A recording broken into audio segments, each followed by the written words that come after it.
गुरुमध्ये स्थितं विश्वं विश्वमध्ये स्थितो गुरुः गुरुर्विश्वं न चान्योऽस्ति तस्मै श्री गुरवे नमः. Hazrat Tajuddin Baba, a sketch of his life. In the recent history of both Islamic and Hindu mysticism of India from 1861 to 1925, Hazrat Baba Tajuddin Auliya of Nagpur has been one of the most outstanding mystics of his time.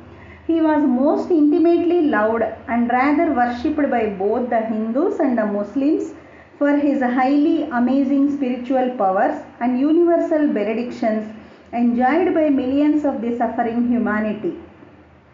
It is a great pity that nobody cared to publish his exemplary life story and marvelous deeds ever since his disappearance from the scene of this world. I think it is his own spiritual blessing that I am inspired to publish his biographical sketch in these pages in order to preserve the glorious history of India's innumerable spiritual redeemers, to uphold the eternal dignity of all ancient religions. Descent and birth. The ancestors of Tajuddin Baba were Arabs. Sayyid Abdullah, a grandson of Hazrat Imam Askari, came from Arabia to India and settled down in Madras. The descendants of his family thus happened to live around this city for a long time. One of them, Sayyid Badruddin, became a Subedar in the army, Madras platoon number 32, and lived in Kamptee. He married Mariam B., the daughter of one Sheikh Miran Sahib. Sayyid Badruddin had a son born on Thursday, the 27th of January 1861, at about 5:15 a.m. at Kamptee, and he was named Tajuddin. But they were shocked to see that the newly born child did not cry as usual. They feared it was stillborn child, and according to the prevalent custom, branded it on its forehead and the temples. The child then cried for only a little while, but almost immediately stopped and kept gazing intently in all directions. The marks of that branding remained forever on the forehead and temples of the pious child. Death of parents. Hardly had the child completed 1 year when his father Sayyid Badruddin passed away, and when he was 9 years old, his mother also died. The orphan was then brought up and educated at his mother's house by his grandmother. He was admitted in a school at the age of 6. Up to the age of 18, he studied Arabic, Persian, and English. Divine blessing. In his 6th year, when Tajuddin was at school in Kamptee, a famous Muslim saint, Hazrat Abdullah Shah, whose tomb is now adjoining the railway station at Kamptee, came to see him. He gazed at Tajuddin, took out a piece of sweetmeat from his bag, chewed a bit of it, and thrust the rest into Tajuddin's mouth. He then told one of the teachers standing by, "What can you teach him? He is already well taught in his previous life." And addressing the young Tajuddin, he said, "Eat little, sleep little, and talk little. While reading Holy Quran, read as though the Holy Prophet Muhammad has descended upon you." This strange incident effected a profound change in Tajuddin. Tears flowed from his eyes continuously for 3 days, and he lost all interest in play and childish pranks. He sought solitude and was always found reading the works of great Sufi saints and reflecting upon their profound significance. Of all that he read, the one couplet that captured his heart most was, "Drink wine, burn Quran and Kaaba, dwell in the mandap, but never hurt the feelings of or cause pain to any human heart." Hazrat Abdullah Shah was a Sufi dervish. Neither he nor the Sufi mystic who wrote the above lines could hardly have meant these lines literally. It must be remembered that they are meant quite differently from what they appear outwardly. The commonest examples are the use of terms of drinking, lovemaking, and intoxication in their poetry to connote mystical experiences. So the above lines actually meant that one has to drink the wine of true and sincere devotion and faith, and not the dirty wine of worldly life.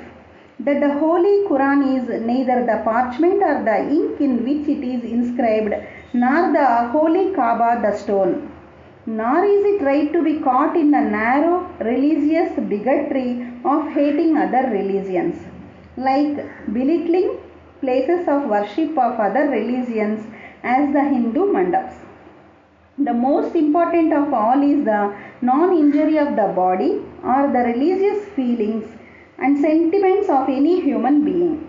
Indeed, Tajuddin's spiritual career had been an unwritten, unuttered commentary on these lines. When he became the full-fledged Tajuddin Auliya, he ordered equal treatment of both the Hindus and the Muslims, as his story proves. Military service. For all outward signs, nothing of significance happened in the life of Tajuddin for the next 12 years. In his 18th year, river Kamhan near Kamptee was in furious floods, and the house of his uncle was badly damaged. Young Tajuddin was deeply touched at the sight of the flood victims. Owing to the consequent loss, his uncle Hazrat Abdul Rahman was compelled to work in the forest office for a living, and he also advised his nephew to join the army. Accordingly, at the age of 20, in 1881 AD, Tajuddin joined the 13th Nagpur regiment. In the course of his army duties, Tajuddin travelled extensively in the country and was also sent out to foreign countries like France, etc.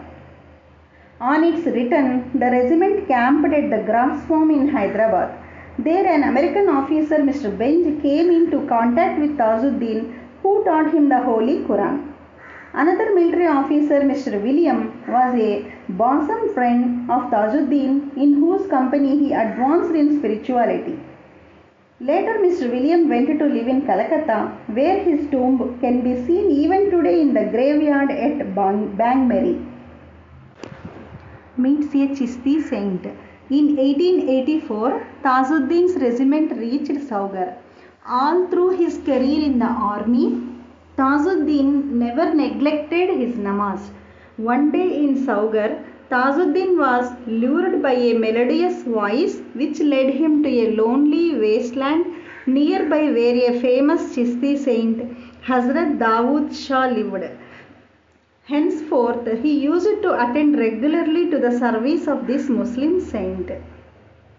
He used to spend much of his time in meditation in the company of the saint every day after his army duties. Sometimes he stayed away with him in the night also. When his grandmother learnt at Kamptee that he was not staying in his tent at night, she rushed to Saugar, suspecting that Tajuddin had fallen into some evil company.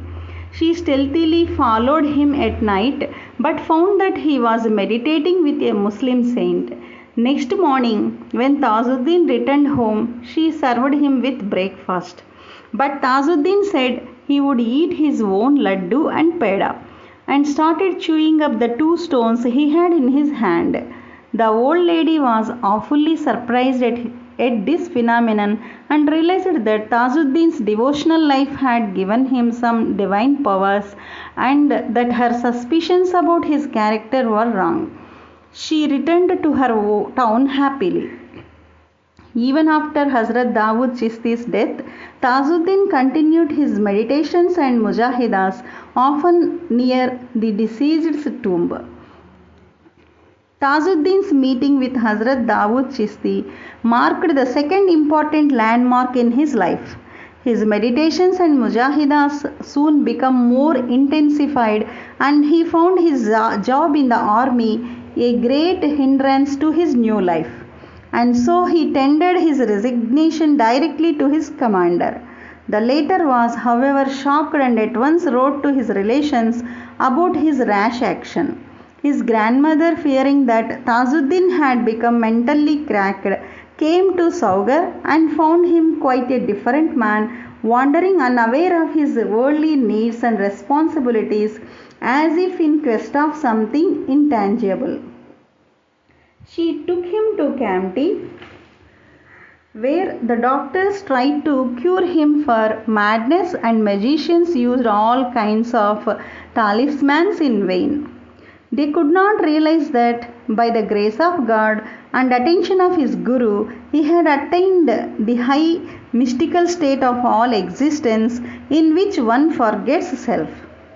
But the people generally took him for a madman. Children flocked round him and threw stones at him, but he always smiled and was never offended with them. On the contrary, he encouraged them by heaping the stones they needed in one place, ready for their use. If people dissuaded the children from stoning him, he would get angry with them for their interference. Tajuddin lived in this state for 4 years in Kamti, during which period his grandmother died, unaware of the glorious future of her grandson. Now, his uncle Abdul Rahman took him to Chanda. There too he was treated in vain for his madness, and he was sent back to Kamti and left to his own fate. He lived under bridges and in ruins, caring little for sun and rain. When it rained, he stood under some tree or the other. Now he was completely naked and hardly had any inclination for food or drink. When anyone gave him anything to eat, he gave it away to the stray dogs on the road.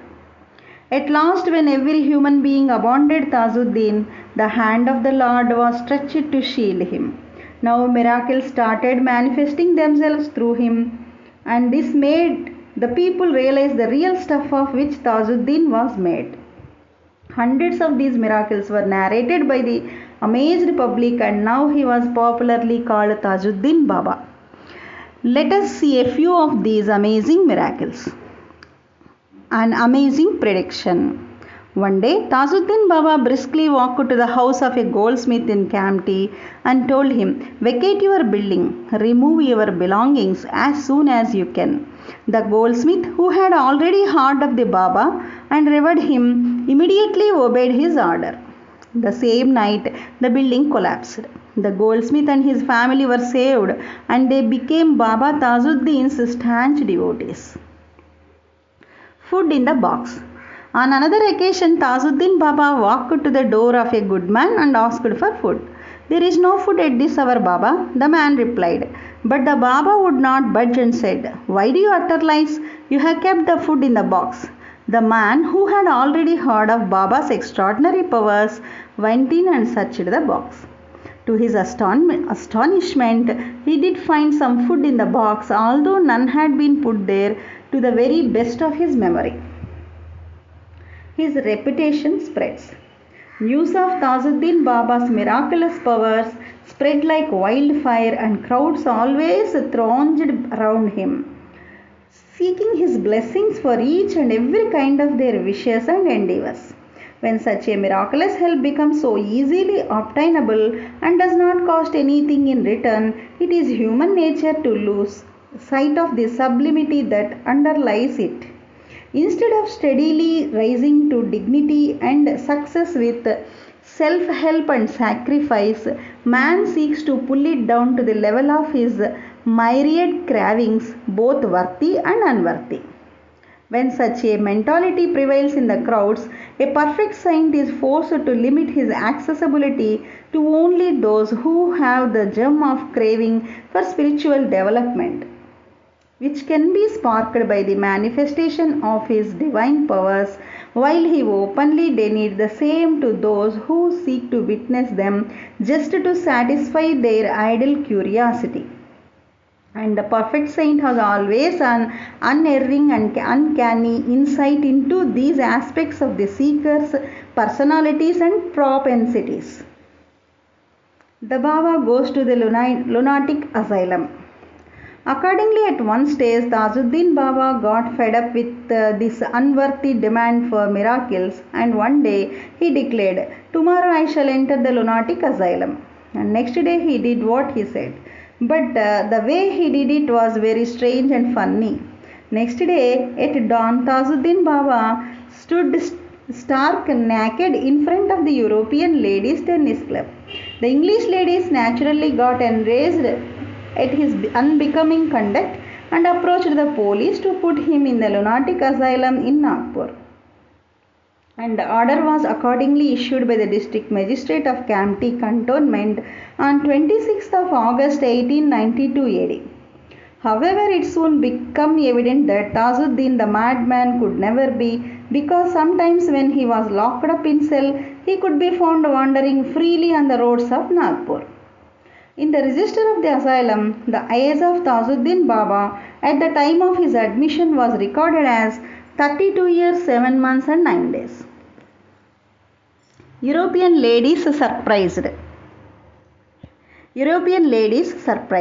A few days after he was put by the police in the asylum, the English ladies whose wrath had earned Tajuddin Baba this reward saw him walking on the road towards his house at Kamptee. They suspected some intrigue on the part of the police about their complaint. They proceeded straight to the asylum to blame the police for setting the mad fakir free. But their amazement knew no bounds when they found that he was not let off, but was very much in the cell, securely locked up in the asylum. This, however, was not to be a stray incident or the only one of the kind reported of Tajuddin Baba's strange powers. At that time, the chief doctor of the asylum was Dr. Abdul Mazid. One night when he went around the hospital, he found that while all other lunatics were locked up in their cells, Tajuddin Baba was loitering in the veranda of the cell. The doctor quietly went to the attendant on duty and took him to task for his negligence, for leaving that one lunatic free. But the surprised attendant assured Dr. Abdul Mazid that he did lock in every lunatic securely. He personally led the doctor to the particular cell of Baba Tajuddin to prove his claim. Dr. Abdul Mazid was stunned to see that this time Tajuddin Baba was inside the cell, securely locked up. This miraculous incident convinced the doctor of the real nature of Baba Tajuddin's madness, and henceforth Dr. Abdul Mazid lived only as his devotee, seeking his blessings and guidance in everything he did. Later on, his experiences of Baba's divine powers were numerous. We shall relate just a few of these experiences also. Escaped lunatic returns. One day, one of the lunatics escaped from the asylum and could not be traced. The superintendent, Dr. Abdul Mazid, was very much perturbed. At that time, Baba Tajuddin approached him and said, "Don't worry, he would return of his own accord tomorrow." Next day, the madman was found standing near the gate of the asylum and was taken in by the attendants. When Dr. Abdul Mazid interrogated him about his whereabouts, the madman replied that after leaving the asylum he wandered a while, and when he was going to Dr. Abdul Mazid's house, he met Tajuddin Baba, who brought him to the gate of the asylum and left him there and went in. While he was waiting there, the guards took him in. What is more surprising about this incident is that all the while Tajuddin Baba did not stir out of his own cell. This amazing incident only reinforced the doctor's faith in the Baba's miraculous powers.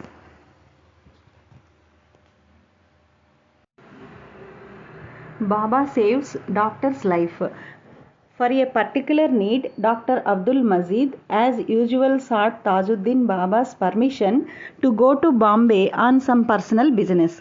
The Baba, however, kept quiet, but the doctor repeated his question thrice. As though in annoyance, Tajuddin Baba said, "If you don't want to heed my warning, you may go, but keep this leaf with you." He handed him a small leaf which he picked up from the ground.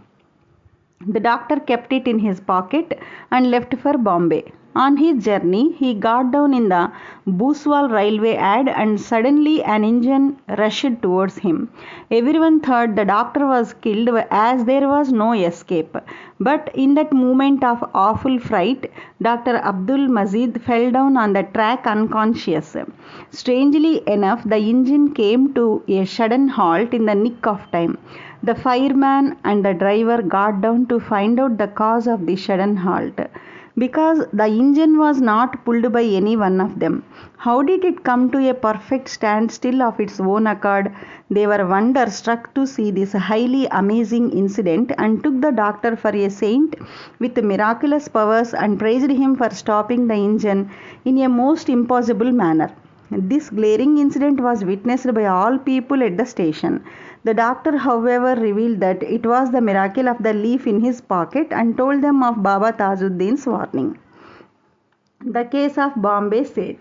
Besides his own personal experiences, Dr. Abdul Mazid also witnessed numerous other miracles experienced by a large number of people who came to seek Baba's blessings from far and near, even at the asylum.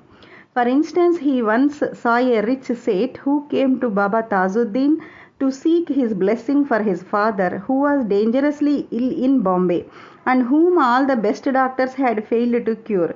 Before he had even a chance to relate his predicament, the Baba spoke out, "Go back, your father is well." But the Seth could hardly believe it, and thought it might be just a way of dismissing him. He immediately wired home an enquiry, and got a telegraphic reply saying that his father was really all right. The Seth fell at the feet of the saint in solemn gratitude, and distributed alms to the poor. Dr. K.Z. Pavanaskar's case.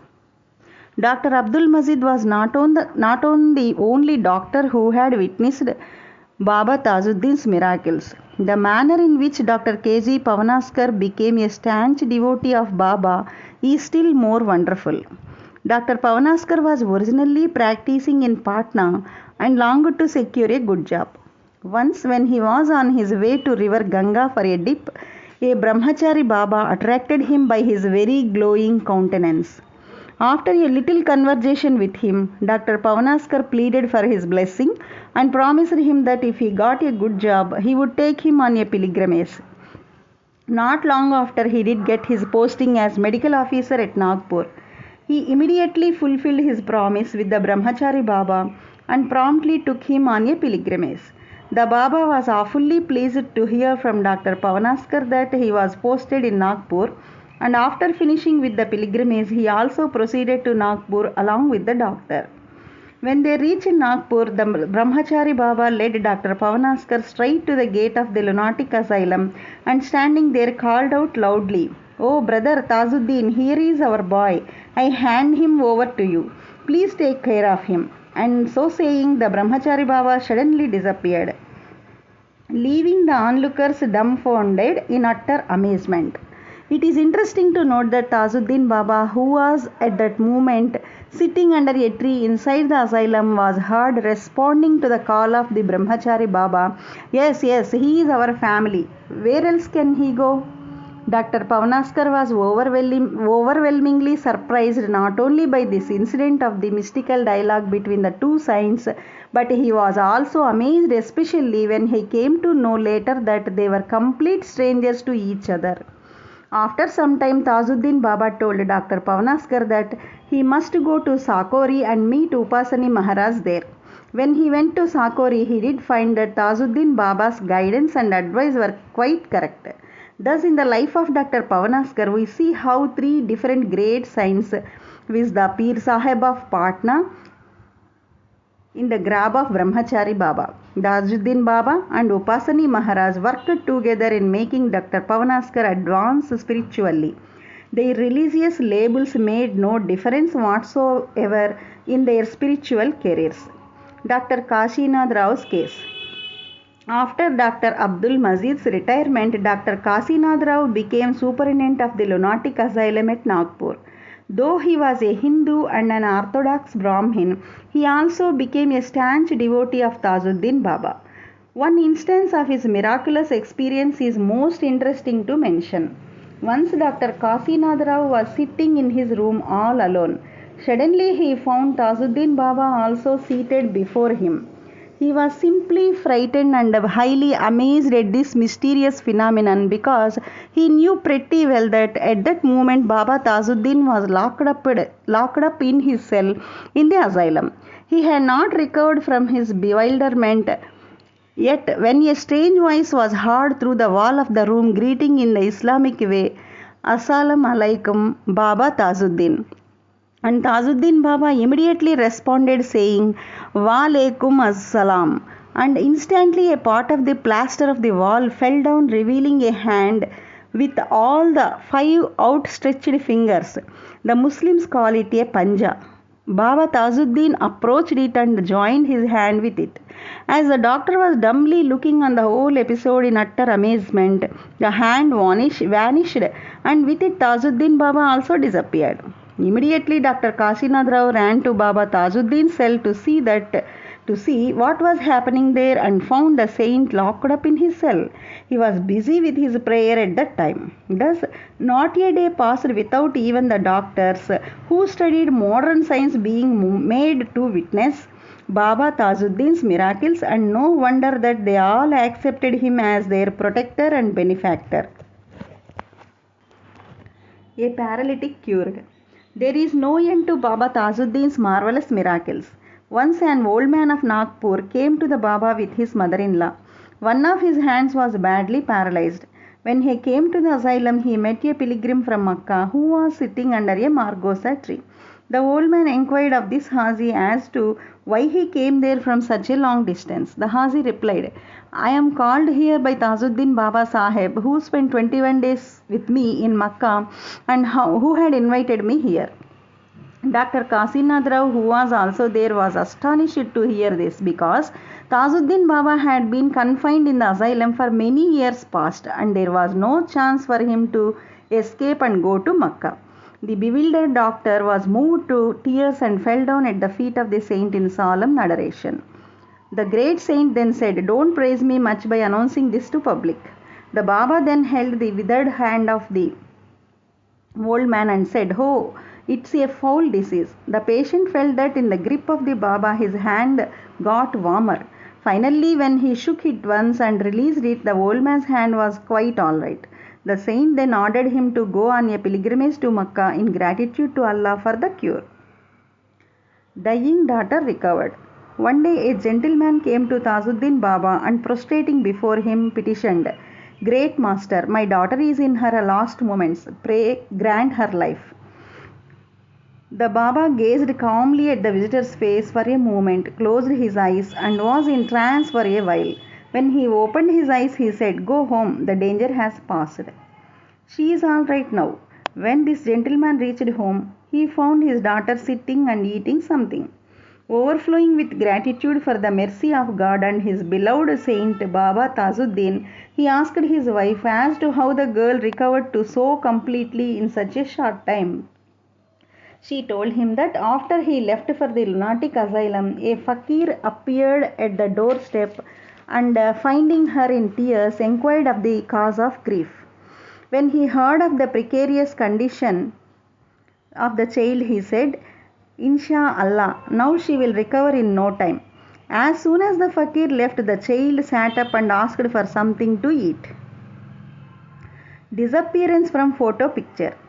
Once a batch of students from the Muslim University of Aligarh came to pay homage to Baba Tajuddin and photographed themselves with him in the group. But they were highly surprised to see that while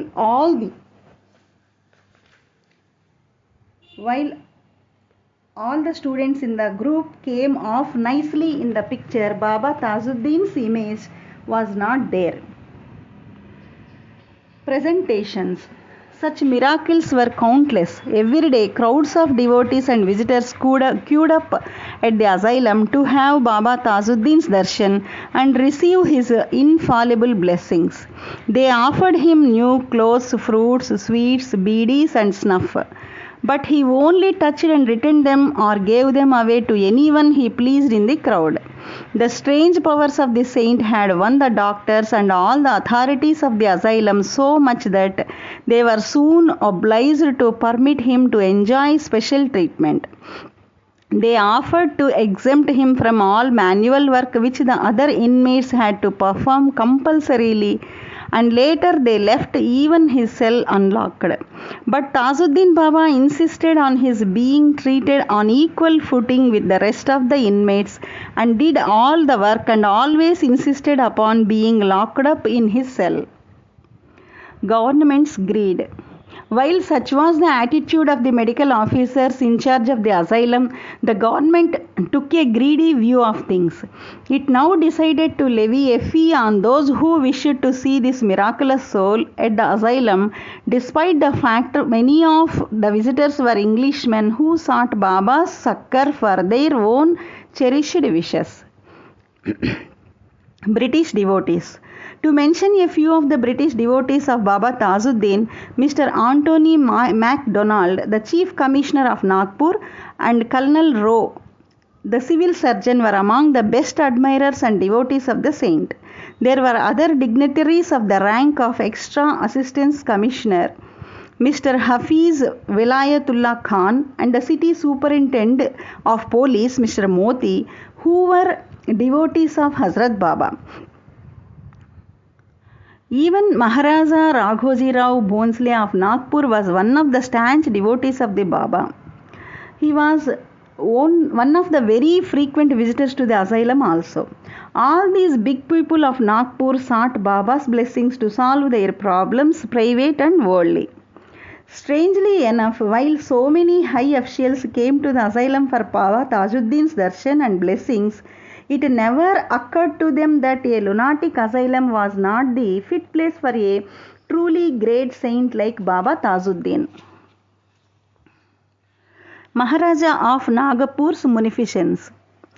It was, however, Maharaja Raghoji Rao who first got the idea of taking out Baba Tajuddin from the asylum. With the consent of the saint, he paid a sum of 2000 rupees as security to the asylum authorities and took the Baba to his own palace in 1908.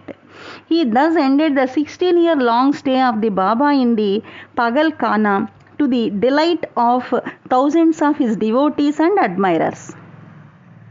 The Maharaja put his palatial building with Lal Koti and Sakardara completely at the disposal of the saint.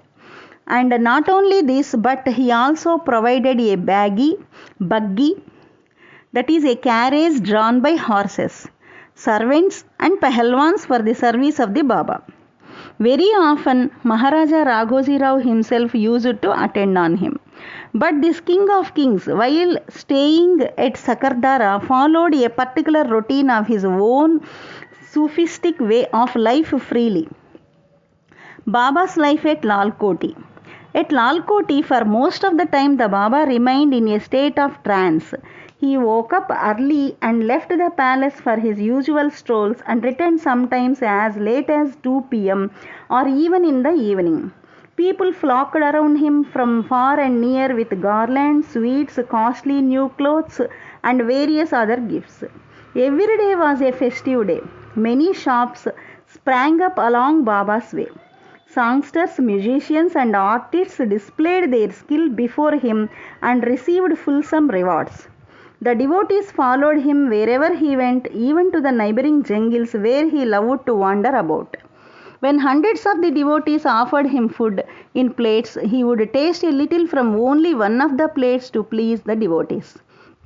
All the rest was distributed, especially among the poor and the orphans. Hazrat Tajuddin Baba wore only one long tunic or shirt all the time.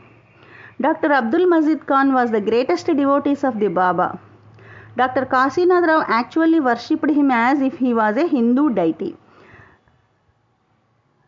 He put flowers on his head, applied sandal paste to his forehead, and performed such other rituals to which Baba Tajuddin never objected. Baba leaves the palace and goes to walking. It must be mentioned here that Fakir Tajuddin Baba's stay in the palace of the prince was a most unwilling condescension on his part. This was tolerated by the saint only because of the persistent appeals of Maharaja Raghoji Rao. But in spite of all the comforts of the place, he always slept on the floor. When he walked out, even in the burning heat of summer, he went without shoes. In fact, this gilded home was also a prison for Baba Tajuddin. He preferred to be a humble fakir and loved wandering in the jungles of Nagpur. One day, he left the palace as usual and walked straight to Vaki, a suburb of Nagpur 16 miles from the city, and stayed there with one Patel Kashinath Rao, who welcomed him and served him well. The people of Vaki saw him walking barefooted and remaining exposed to rain, sun and cold. If his shirt was drenched in the rain, it dried on his body only. Here too, as at Sakardara, many miracles took place.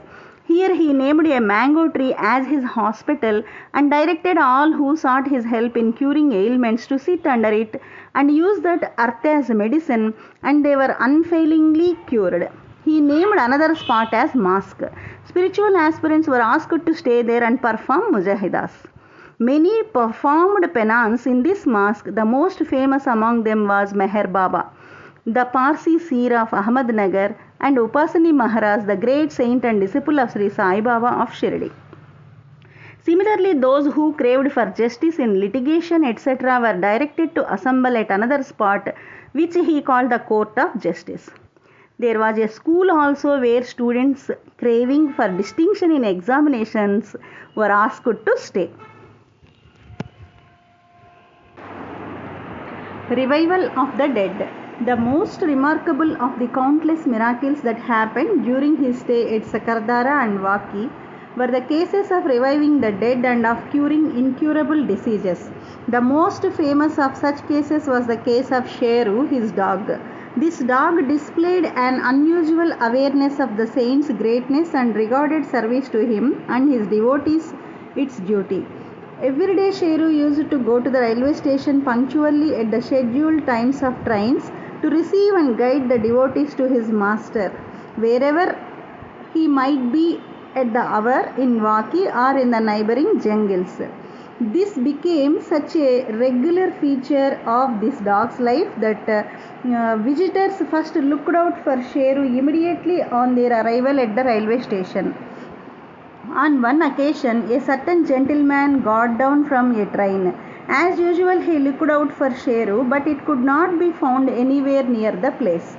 He then joined a couple of other people who were also going to visit Tajuddin Baba. All along, the visitors went on talking of the dog Sheru and wondered why it did not receive them that day. When they finally reached Tajuddin Baba's tent, they found that the saint was not there. They had to search him out in vast jungles that were at a little distance. They keenly felt the absence of Sheru because the dog used to spare them the pain of vainly searching for the Baba, for Sheru used to lead them straight to him. As they went about searching Tajuddin Baba in the jungles, they were shocked to see the dead body of the dog Sheru. They were awfully grieved at this sight. Finally, when they met the Baba, they broke the sad news of Sheru's death to him. But Tajuddin Baba bluntly said, "That's impossible, come let us see." And the party proceeded along with the Baba to the spot where the dead body of Sheru lay. There he ordered one of them to put the body in a basket, and he then covered it with his own long shirt. Then he asked them to carry it to his tent. But hardly had they walked with him a little distance when Sheru jumped out of the basket to the stupefaction of one and all and ran to his master affectionately. Later it lived for quite some time, and when finally it died, Tajuddin Baba covered its body with his own white shirt and got it buried. This place is specially preserved and marked even today and is considered to be a spot efficacious in curing dog bites. Girija Boy's miracle. Another famous instance of this type is that of a lady named Girija Boy, who was a courtesan and suffered from a dreadful disease which defied all treatments. Finally, she resorted to the service of Tajuddin Aulia. One day, Kasinath Patel's men found her dead in her tent, and they reported the matter to the Patel. The latter sent a message to Tajuddin Baba and wanted to know whether her body was to be cremated or buried. But before the messenger reached the saint, who was sitting at a spot in the jungle, the latter had already sent tea through one of his devotees for Girjabai. The two men met on the way. The Patel's man told Baba's man that he need not take the trouble of taking the tea to the tent of Girjabai, as she was dead. But the Baba's man was a stanch devotee of Hazrat Tajuddin and refused to believe the Patel's man and decided to carry out the order of his master under any circumstances. He proceeded to Girjabai's tent and found her dead actually. 3 or 4 ladies were sitting near the dead body, lamenting and wailing. Regaining his own composure at this mournful scene, the tea bearer from Baba Tajuddin slowly approached the dead lady and called upon 3 times that Tajuddin Baba had sent tea for her. And lo, Girjabai showed the first signs of revival at Baba's name by opening her mouth and sipping the tea slowly. Soon after she sat up and inquired where Tajuddin Baba was, and she came out of her tent. While all those who gathered there were awfully amazed, Tajuddin Baba himself came there and asked her to sing a devotional song which she rendered quite melodiously. News of this remarkable miracle spread all over the city like wildfire. Girjabai lived for many more years and died a natural death. Tukaram's case. Cases of miraculous healing are no less wonderful. For instance, one Tukaram suffered from a most obstinate type of cough for over 30 years. It not only deprived him of a peaceful sleep but also defied all attempts of curing it.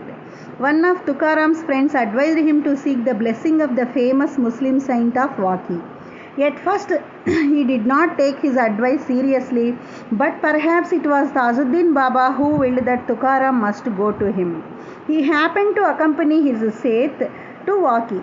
During their stay, suddenly Tukaram had an impulse to take tea for Tajuddin Baba, and as he poured it in a silver tumbler and started for the Baba's abode, his stingy Seth objected to the tea being taken out in a costly silver tumbler for fear of losing it. Tukaram, however, stuck to his own wish and managed to take the tea to Tajuddin Baba in silver tumbler only. When he was still 100 yards away from the saint, the latter asked him, "Why bring the tea in the tumbler?" Those words immediately revealed the saint's omniscience to Tukaram, who at once prostrated before him and begged him to accept his humble offering. The merciful Baba accepted the same and taking the tumbler in his hand, said, "If only you had brought this tea 30 years ago, you would not have suffered so much all these years." While Tukaram was marveling at the saint's intimate knowledge of his ailment and its exact duration, the latter took up a pinch of dust and gave it to him, asking, "Eat it, you will be all right." Tukaram ate it and was instantaneously cured of his age-long disease, and that night was the first in 30 years when he slept soundly, undisturbed by his virulent cough. Even his Seth was surprised at this cure. Childless blessed with children. There were other kinds of petitioners to Baba. Many of them who were childless were blessed with children, and almost in every case there is unmistakable evidence that the miracle happened expressly at the command of this man of God. For instance, once 2 ladies came to Waki from Amravati. When they approached him, Tajuddin Baba was sitting on the steps leading to the river. Saluting him respectfully, the ladies revealed their sad plight to him. Both of them were married for over 12 or 13 years but were not blessed with children. Hearing their plight, Tajuddin Baba picked up 2 laddus from the sweets offered to him and gave one each as his prasad. One of the women ate it then and there with faith in the powers of the saint, but the other had little faith, so she stealthily let slip the laddu given to her in the sand below and covered it up cleverly so as not to be noticed by anyone. After a while, the ladies returned to Amravati. In the course of the next year, the one who had eaten the laddu had a son, but wondered why her companion was not blessed with a child. They once again started together and went to Vaki, one to put her child at the feet of the saint in thanksgiving and to secure his future blessings for it, while the other was repentant at heart for her folly. Envious of the good fortune of her companion, the unfortunate lady decided to seek Baba's blessings again. When they arrived at Vaki, the one happily got her child blessed by Tajuddin Baba, but the other was naturally full of shame. So she slapped her own cheeks before the saint as a sign of her repentance and pleaded with him, Baba, where is my child? And Baba Tajuddin coolly replied, It is in the sand, take it out from there. She then frankly confessed her folly and imploringly begged his pardon. The saint was the embodiment of God's love. So he forgave her and again gave her something to eat. This time she too was blessed with a child within a year of her return home.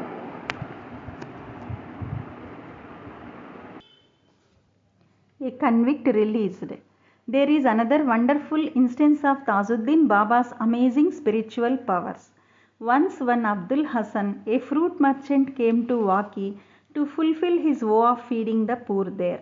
But when the cooking was going on, it rained very heavily and the fire in the hearth was extinguished and even the firewood floated in the pools of rainwater. The fruit merchant was at first slightly perturbed but later decided to set up another hearth and cook the food again. In the meanwhile, a convict turned up before Hazrat Baba Tajuddin, securely bound hand and foot and flanked by two police constables. As soon as he saw the Baba, he burst out in tears and fell down at his feet crying, Merciful Baba, they are going to hang me. I am now brought to you because this was my last wish which the court has been pleased to grant.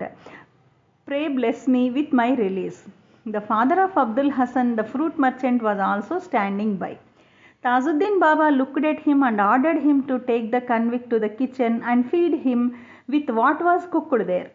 There was such authority in the Baba's command that none had guts to tell him that the rain had washed out the hearth and there was no food. So they silently took the convict to the kitchen. When the lid of the cooking cauldron was lifted, they were simply amazed to find the food ready, duly cooked even when there was no fire or fuel. Only then they could understand the reason for the great authority that characterized the Baba's voice. They fed the convict in spite of continued rain, and not only him but everyone assembled there was fed to his heart's content. Later on inquiring, the convict revealed his story of conviction. He said that he was extremely enraged at the sight of one of his employees having illicit intercourse with his daughter, and so he hacked the man to death. On hearing his story, Tajuddin Baba directed him to appeal to the higher court and assumed him of acquittal. The convict obeyed and he was acquitted with the blessing of God. Maharaja Raghoji Rao Bhonsle's devotion. Such miracles were countless, and countless were the people who came to Waki every day to seek the blessings of Baba Tajuddin. One of the many distinguished visitors of the Baba was Maharaja Raghoji Rao Bhonsle, ex-ruler of Nagpur. He had several times requested the saint to go his palace and stay there, but it was ignored. He once again pleaded him to accept his offer. The Baba had on 2 occasions already graced 2 Hindu houses by his stay. His first stay was at the Lal Koti and his second one was with Kashinath Patel. This was the 3rd occasion of a Muslim saint's stay at his Hindu devotee's place. The reason for this is not far to seek. Tajuddin Baba was not merely his body. He was really the spirit of all religions, a man of God, and had transcended the narrow man-made communalism. The Sufi couplet quoted in the foregoing pages had struck his heart ever since his boyhood. It directed him to transcend all narrow communal barriers, and he did so liberally. While this fact surprised the common Muslims who could not see the spirit of his actions, the actions of Maharaja Raghoji Rao no less surprised the vast number of unenlightened Hindus who could not relish the fact of a Hindu worshipping and serving a Muslim peer so devoutly. However, not to disappoint the Maharaj this time, Baba Tajuddin acceded to live in his palace, and the prince put not only the palace but also a buggy, servants and all at the complete disposal of the saint. What is more, he himself also served him dutifully. This phase of Tajuddin Baba's life marked the height of his fame, which had already gone far and wide throughout the country. Strange phenomena. In 1916, Sri Chincholkar of village Pusad was one of the visitors of Baba Tajuddin.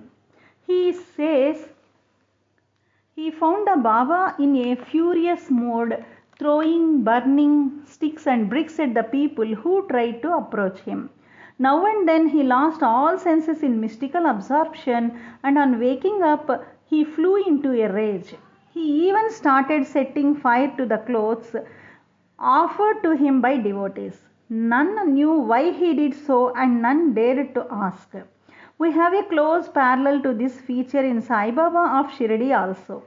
On certain occasions, there were hints left by these godmen to the public indicating that they were furious at the internal enemies of man, and external manifestations are only symbolic of the state, because their actions also seem to have a magical effect in effecting the necessary internal burning up of all evil propensities. The promise of divine protection in return for true repentance for one's sins is the promise of God in all religions, but it was put forth very emphatically by Jesus Christ. But that this divine protection can extend right up to the repair of the material loss suffered by the victims of sin is best illustrated in Tajuddin Baba's miracles. For instance, a man who committed theft in a sweetmeat shop ran to Tajuddin Baba and prostrated before him in true repentance. The Baba gazed into his eyes for a moment and said, "Your business is done, go." Later, the owner of the shop also ran to Baba and complained to him of his heavy loss on account of the theft. The Baba coolly said, "Go and sit at home." The petitioner at first did not understand whether his petition was granted, but he had no alternative except to obey the saint's order. So he returned to his shop and resumed selling the remaining 2 baskets full of sweetmeats. Strangely enough, though he went on selling from morning to evening, the sweets were still there in the baskets, and in no time his loss was made good. Even subsequently, his fortune rose high, and by the grace of God and blessing of the Baba, he earned profits running into thousands of rupees. Powers of a Sufi Fakir. The powers of Sufi Darwish are extended no less to the nature's forces. We have seen in one of the foregoing paragraphs how with no fire in the hearth the meal was ready by Baba's order. Similarly, a group of peasants ran to the saint and complained of the much delayed monsoon. They prayed to be saved from ruin. Hazrat Tajuddin ordered one of them to get a pot of water. He sat there sprinkling the water drop by drop on the fire in the hearth for 5 minutes. Immediately the clouds hovered in the sky and it started raining abundantly. It was not the much advertised kind of rain which our modern scientists have been trying to command at will. It was a real divine miracle. While Baba Tajuddin was staying at Sakardara Palace, people saw many instances of his reviving the dead. Ram Gulam Pandey of Jail Road, Nagpur, became Baba's devotee through such an experience. He bought a buffalo of good breed from the Punjab, as he was very fond of this animal, and set high hopes on its giving birth to a fine offspring. It did give a fine calf, but it died, and Ram Gulam was very much dejected. One of his neighbors suggested him to take the dead calf to Tajuddin Baba. As though in response to Ram Ghulam's lighter vein, people found the saint himself approaching the crowd in his buggy. He got down, approached the dead calf and kicked it, and lo, the calf stood up alive. Leaving the crowd stunned, the Baba left the place hastily. Those who have read the miracles of Jesus Christ might wonder whether such things are possible in this age of Kali Yuga also. In Hazrat Baba Tajuddin's life, which was an open book to lakhs of people only a half a century ago. But here is a living example of that possibility with Indian saints for the scientific world to take a notice of. Deformities cured. Many were the people who flocked to Tajuddin Baba to cure them of deformities of body. A wealthy Marwari Seth came from Delhi to Sakardara. His legs were mere useless appendages and he had to crawl his way to Baba, whom he found in a restless mood. At the approach of the Seth, he sprang to his feet in a rage and kicked him, saying, "You buffalo, do you play tricks with me? Run away." The Marwari Seth was so frightened at this unwelcome gesture, but Baba Tajuddin did not calm down. He shouted, "Don't you hear? I will kill you if you don't obey. I say run or I will beat you." The Seth immediately ran from the place to the wonder of the people who saw this amazing feat of the saint.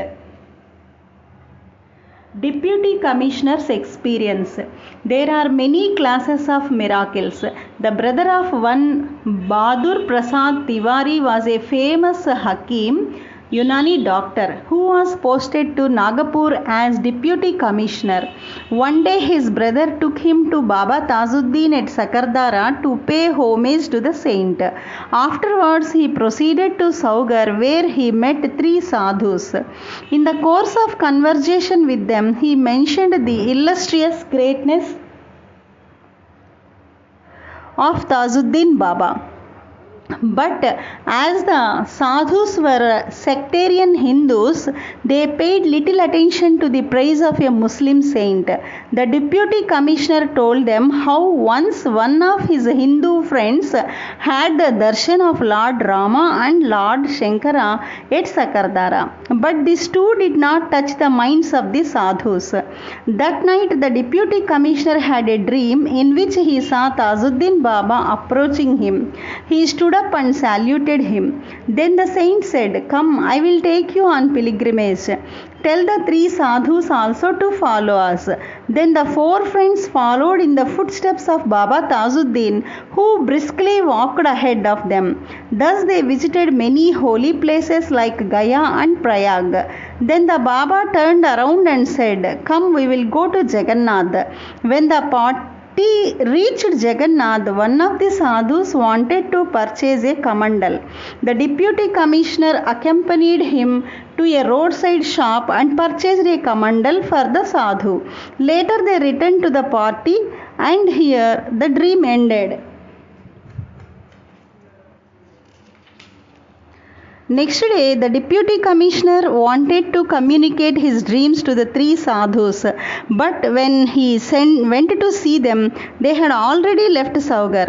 Then he proceeded to Sakardara to pay homage to Hazrat Tajuddin Baba, who had graced him in his dream.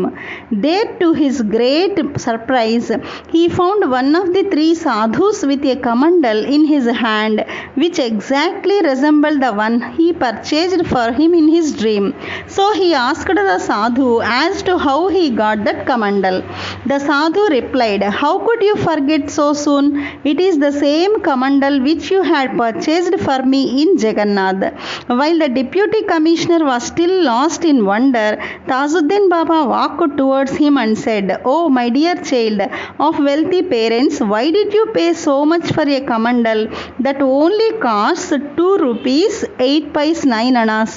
The deputy commissioner now realized that what they had experienced was not a simple dream. He fell down at Baba Tajuddin's feet in overwhelming gratitude for the wonderful experience and the mercy he showed on him. Height of Baba's reputation. The years 1920 and 1925 marked the height of Baba Tajuddin's widespread reputation as the greatest Sufi saint of recent history. Lakhs of people visited him, and Maharaja Raghoji Rao made all the necessary arrangements to meet the needs of this multitude of visitors. All the offerings, including clothes made to the Baba, were collected and distributed to all kinds of people, especially to the poor and the needy during the Ramzan month. The Maharaja also saw to it that a major part of the gifts or money offered to Baba was given over to his uncle Abdul Rahman Shah and Jabbar, another of his kinsmen, and the Baba's public kitchen and dining hall. Bone of contention. But alas, some misdirected Muslims dazzled by the money and rich gifts that flowed endlessly through the hands of the Maharaj simply because the saint stayed in his palace, became victims of greed and jealousy. So they resolved to drag Tajuddin Baba away from the palace somehow. To this end, they did not even hesitate to fan the flames of communal hatred. They had little regard for the colossal, divine, and historic role which the great saint was playing in demonstrating by his own example that differences of caste, creed, or community, and even the external show of religion have little to do with the real spiritual advancement and devotion to God. In the light of the attitude of Jesus Christ to those who crucified him, he said, "Father, forgive them, for they know not what they do." In this controversy, the first demand of the Muslim brethren was that they must set up a Muslim symbol on Tajuddin Baba's dargah. Hitherto, both Hindus and Muslims received equal treatment there. Now the Muslims wanted to limit and confine Tajuddin Baba's glory to Muslims alone and brand it symbolically too, not realizing how terribly they belittled the saint's noble mission by such narrow-mindedness. Gradually, Abdul Rahman Shah and Jabbar were all persuaded to fall in line with them. So in 1925, a committee was formed with one Najar Khan as its president and one Mr. Yusuf as its secretary. Among the members of this committee were those who wished to be recognized as Tajuddin Baba's chief disciples.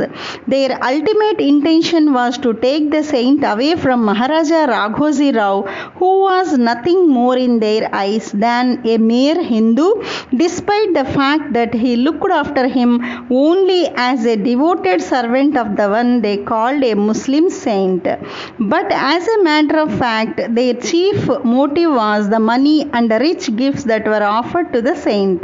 Naturally, the Maharaja was quite heartbroken at the hue and cry raised by this controversy and the drift of the subsequent events.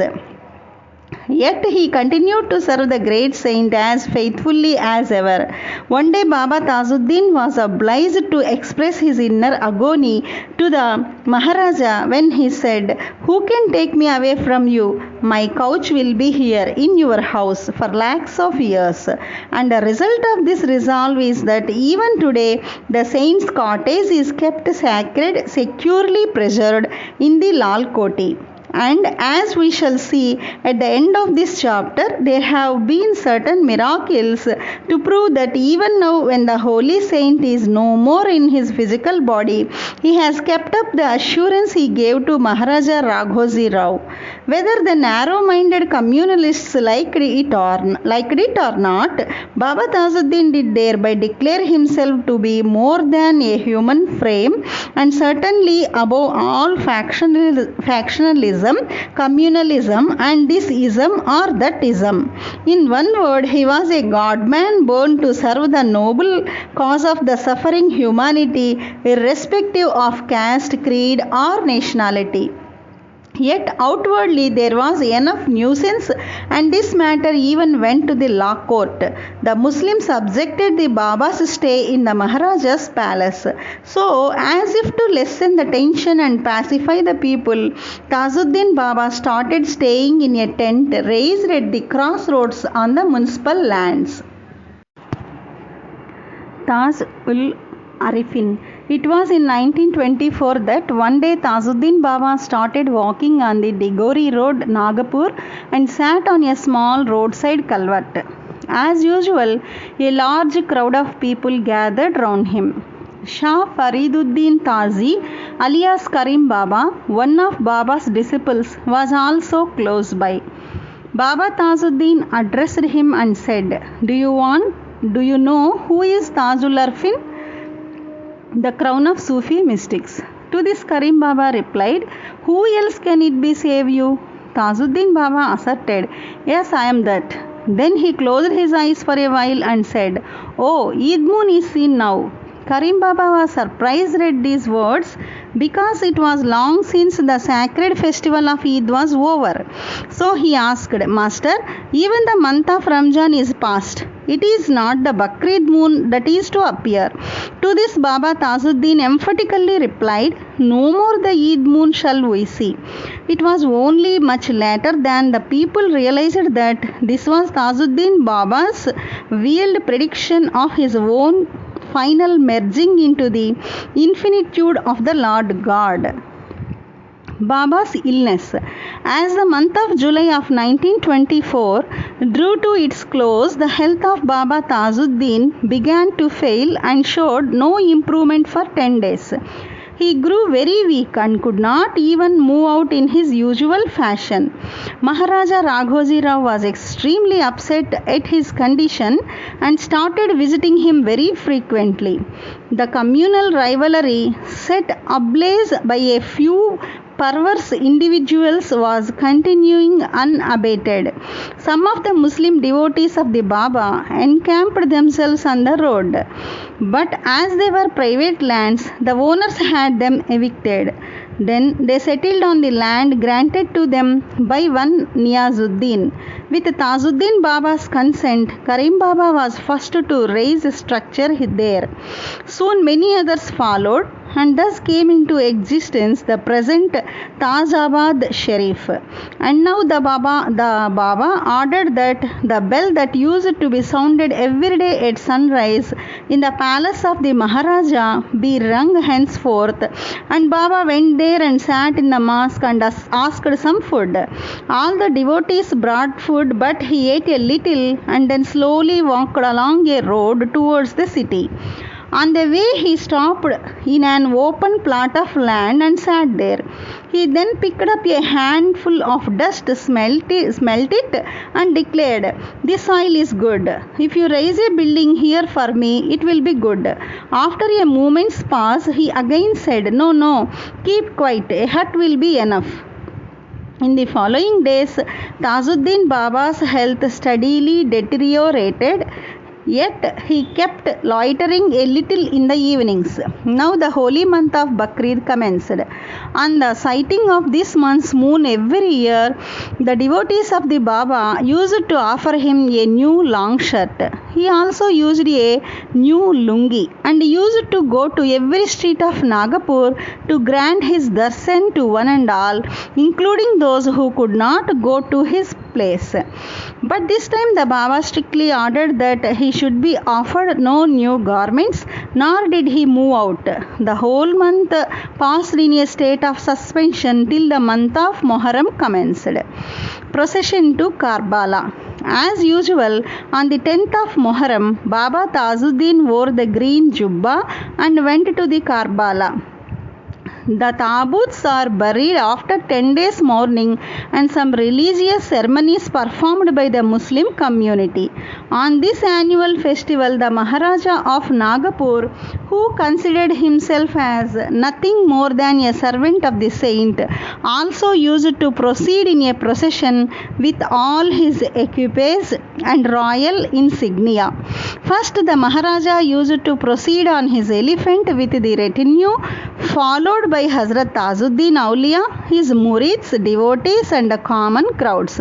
But this year, that is in 1925, Baba proceeded to the outskirts of Sakardara. Then he took a paper from the wazir, lifted his hand up and recited the relevant hymn. At the end of the recitation, he seemed thoroughly absorbed in deep contemplation, and there was a complete change in his demeanor as the people around cried out the holy names of Hassan and Hussein in deafening applause.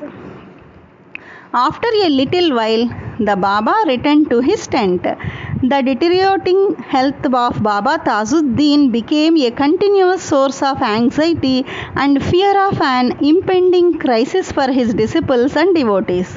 Here and there, even the words of the Baba sounded notes of warning of the approaching end. Famous doctors like Jafar Hussain and Dharamveer Munje attended on him continuously, but they could not diagnose or decide upon a proper line of treatment. Maharaja Raghoji Rao, however, had feeling that the saint would not retain his physical frame. Yet the Baba's countenance was calm and serene. When the Maharaja approached him, the Baba looked up at him affectionately, and the farmer politely begged, "Sir, many people have come to see you. Shall I allow them to come in?" Baba smiled and said, "Yes, do." Passing away. It was the evening of Monday, the 17th of August 1925. A large number of birds gathered on the Maharaja's palace, but contrary to their natural behavior, they were all unusually quiet and still. The Baba raised his hands up and prayed for the welfare of all, blessed them, lay peacefully down on the couch, and with a slight gurgling sound in his throat, he let his spirit merge into the infinite. Inna lillahi wa inna ala rajoon. To God we belong, and to him we return. The news spread to all parts of Nagpur city like wildfire. The whole city was terribly shocked and upset. Every soul felt as if the city was deprived of its sturdy support on which it had consciously or unconsciously learned to lean. Both Hindus and Muslims felt the loss too deeply and burst into wailing and tears. They thronged to Sakardara, yearning to have the last glimpse of their beloved saint, who was a symbol of the Lord's grace and blessings to them, a most dependable friend to solve their worldly troubles and avert misfortunes for half a century. Contention for the last rites. There was unfortunately a contention about the last rites that were to be accorded to Hazrat Baba Tajuddin's mortal remains. The bone of connection was the location of the dargah or the shrine of interment. The Maharaja wished it to be nearer to his palace, but knew very well that his rivals would not let it happen, and it would be located at the site on which the Baba once sat and said that a hut should be constructed there. The holy body was taken in a procession by nearly 500,000 of people. The religious dignitary who read out the appropriate hymns at the time to interment the coffin saw in a vision that Tajuddin Baba was standing by the side of the grave. By the time the coffin was entombed, it was Thursday evening of the 18th of August 1925. Tears of idols. Just as he has born without a cry, he passed away without a cry too. He who displayed an unusual bearing at birth was bound to have it in leaving the world also. And what was this? It came to light a few days after his death. In the evening news dated 25th August 1925, Mr. Narayana Rao Hadan recorded that Tears flowed continuously for 12 hours from the eyes of the idols of Lord Vittal and Rukmani Devi in the Pandurang Mandir. And many devotees who were there in the temple witnessed this highly amazing scene. Leading newspapers of the country like the Madras Mail and Andhra Patrika of 22nd August 1925 glaringly wrote that he, who was Lord Rama, had reappeared in the world in the soul of Baba Tajuddin Auliya, and when his work was finished, he left the earth and he was recognized. But the meager sketch of Hazrat Baba Tajuddin's life does not end here, because he gave two promises most emphatically, one to all mankind at large and the other to Maharaja Raghoji Rao. The latter prince amply testifies to the truth of the former promise and supplements it unambiguously. Baba Tajuddin's promise to mankind is that he will be here till he makes 1,25,000 saints. What the dimensions and implications of the sainthood of each of these saints are can be easily gauged in Tajuddin Baba's own sainthood. There is in the Hindu scriptures the statement that the perfect master makes his disciple equal to himself in all respects. The exemplary similarity is glaringly evident in the life story and grand mission of India's great Sufi monarch, Hazrat Khwaja Muinuddin Chishti of Ajmer, whose 5 spiritual successors, namely 1. Hazrat Khawaja Kutubuddin, 2. Hazrat Baba Fariduddin, 3. Hazrat Makhdoon Alauddin Sabbir, 4. Hazrat Khwaja Nizamuddin Auliya and Hazrat Khwaja Nazruddin Chirag were as perfect in Sufism as their distinguished master. To return to our continuing subject, the assurance which Baba Tajuddin gave to Maharaja Raghoji Rao was that his couch would remain in his house for lakhs of years. These statements put together reveal that Tajuddin Auliya would be available to us for spiritual guidance for lakhs of years and is awaiting our resolve to attain the spiritual glory he promised, so that he might step into our lives and guide us to sainthood. Ask and thou shalt be given. But is there a tangible proof of his words, or are they only words of mere inducement to spur us to spiritual endeavors? Man wants proof for all things, except for things on which dogma, bigotry, ignorance and pride are based. Payment to milkmaid. First of all, let us take note of a case which shows that Tajuddin Baba does honor scrupulously his word even after his demise. Subhanuddin was one of the disciples of Baba Tajuddin who constantly stayed with the saint. He used to get milk from a milkmaid who lived in Birpet. She used to supply milk to Tajuddin Baba and a few of his disciples. Once, Subhanuddin could not pay the milkmaid in time, and so she stopped the supply of the milk. Then Tajuddin Baba ordered her to continue the supply to his disciple, and when the lady complained of the non-payment of money, he said, "Give him milk regularly and I shall pay for that." So she continued the supply till the Baba left his physical frame, and the woman gave up all hope of receiving her dues. On the 4th day after the Baba's Samadhi, the milkmaid came out of her hut for her child's morning bath in the open. She found a fakir before her who said, "Here is the money for the milk you had supplied to Subhanuddin at Tajuddin's assurance," and gave her a sum of 78 rupees 0 paise 2 annas.